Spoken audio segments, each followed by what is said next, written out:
আপনি কাঁদছেন? আমি আমি রুমে আসা থেকে আপনি অসুস্থ ফিল করছেন, আমি কি চলে যাব?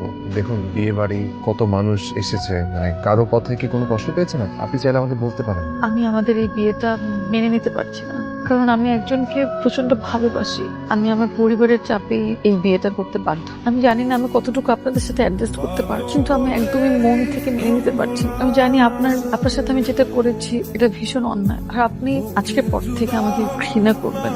দেখুন, আপনি কোনো অন্যায় করেন, আপনি তো আমাকে সত্যটাই বলেছেন। আপনি চাইলে তো লুকোতে পারেন, সেটা না করে আপনি আপনার অতীতের কথা আমাকে বলেছেন। এটা তো অপরাধ না, উল্টো তো আপনার প্রতি আমার সম্মানটা বেড়ে গেল। সত্যিটা আমাকে অকপটে বলে দিন। দেখুন, যেদিন আপনার সঙ্গে আমার দেখা হয়েছিল, আমি আপনাকে ট্রেডিশনাল কথাবার্তার বাইরে আসলে জানতে চেয়েছিলাম যে আপনার অতীত কোনো সম্পর্ক আছে কিনা, কিন্তু আপনাকে প্রশ্নটা করার সুযোগ আমি পাই। এখন এমন সময় আপনি কথাটা বললেন, না পারবো আমি আপনাকে ছেড়ে দিতে, না পারছি ধরে রাখতে।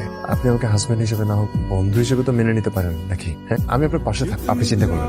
আমি বুঝতে পারছি আপনি খুবই বাজে একটা মানসিক অবস্থায় আছেন এখন, তাই অনেক কথা বলে আপনাকে কষ্ট দিতে চাই। এই মুহূর্তে আমার আসলে আপনার মন ভালো করা উচিত, তাই আপনার কাছে সবকিছু খুব সহজ মনে হচ্ছে, কিন্তু আমার কাছে মোটেও সহজ মনে হচ্ছে না। আপনি এখন হাজার চেষ্টা করলেও আমার মন ভালো করতে পারবেন না। হাজার আমি একটা চেষ্টাতে আপনার মনটা ভালো করবো।